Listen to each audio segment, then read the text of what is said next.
என்னேசுவே என்னேசரே நீர் செய்த நன்மைகள் ஏராளமே. என்னேசுவே என்னேசரே நீர் செய்த நன்மைகள் ஏராளமே. நன்றியோடு உம்மை துதிக்கிறே, நாள்தோறும் உம்மை துதிக்கிறே.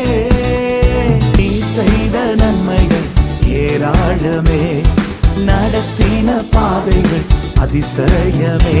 உங்க கிருபை தந்து இம்மட்டும் நடத்தி வந்தி, தயவை தந்து என்னை உயர்த்தி வைத்து.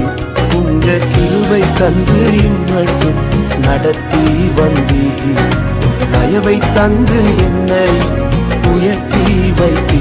இயேசுவே உம் அன்பை நான் என்ன சொல்வேன்,